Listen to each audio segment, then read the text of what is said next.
Rice কুকারে তৈরি পাতলা খিচুড়ির সাথে আমার আবেগ ও পুরাতন স্মৃতি জড়িত। হলে থাকাকালীন সময় আমার ৩০ দিনের মধ্যে ১৫ দিনই কাটতো এই খিচুড়ি খেয়ে। আর শীতকাল আসলে তো একটু বেশিই মনে পড়ে যায় সেই স্মৃতির কথা। শীতকালে গরম দোয়া ওঠা এক প্লেট খিচুড়ি আর একটি ডিম ভাজা হলে আর কি লাগে, আর একটু আচার হলে একদম মন্দ হয় না। খিচুড়িটি তৈরি করব আমি রাইস কুকারে। চাল এবং ডাল ধুয়ে নিলাম, সাথে কেটে রাখা সিম, বেগুন, আলু দিয়ে দিলাম এবং সাথে পেঁয়াজ কুচি, কাঁচামরিচ ও শুকনো মরিচ দিয়ে দেব। সেই সাথে তেজপাতা, এলাচ, লবঙ্গ, দারচিনি দিয়ে দিচ্ছি। সাথে একটু ধনিয়া পাতাও দিয়ে দেব। সাথে আদা বাটা ও রসুন বাটা দিয়ে দিই। সেই সাথে পরিমাণ মতো লবণ, হলুদ, মরিচ, ধনিয়া গুঁড়া, জিরার গুঁড়া ও গরম মশলা দিয়ে দেব।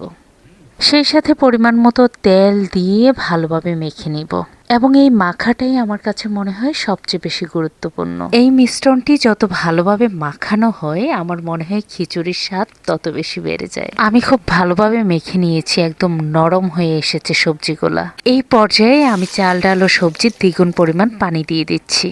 পরিমাণটা আন্দাজ মতো দিলেই হয়। এবার খিচুড়িটি 90% কুক হওয়ার জন্য অপেক্ষা করি। অন্যদিকে আমি একটি ডিম বেজে নিব, কারণ আমি আজকে পাতলা খিচুড়িটি ডিম দিয়ে খাবো। ডিমের রেসিপি বলার কিছু নাই, ডিম ভাজতে আপনারা সবাই জানেন। আমার আম্মু তো বলে যে এগুলো বলার কি দরকার, এগুলো সবাই রান্না করতে জানে। আমি বলি তাও তো মানুষ দেখে না। সবসময় যে মানুষ রেসিপি জানার জন্য দেখে তা কিন্তু না, মাঝে মাঝে ভালো লাগা থেকেও দেখে। যেমন আমি তো জানা জিনিস বারবার দেখতে থাকি। একটু কি নতুনত্ব আছে, একটু কি ভিন্নতা আছে সেটা দেখার চেষ্টা করি, বোঝার চেষ্টা করি। জানার তো কোনো শেষ নেই, আর বোঝারও কোনো শেষ নেই। ডিমটা আমি একটু পাতলা করে বেজে নিচ্ছি, কারণ খিচুড়ির সাথে একটু পাতলা ডিমটাই বেশি ভালো লাগে। একটু লাল লাল মচমচে করে ভেজে নেব। ডিমের কালারটা কিন্তু খুব সুন্দর দেখাচ্ছে এবং খুব সুন্দর স্মেলও আসছে।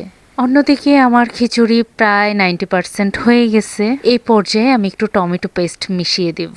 খিচুড়ির মধ্যে আমার আস্ত টমেটো চেয়ে একটু টমেটো পেস্টটাই বেশি ভালো লাগে। টমেটো পেস্ট দিলে খিচুড়ির কালারটা খুব সুন্দর আসে। এবার ফোড়ন রেডি করে নিচ্ছি। একটু তেজপাতা, একটু জিরা ও শুকনো মরিচ দিয়ে আমি ফোড়নটি দিয়ে দিব।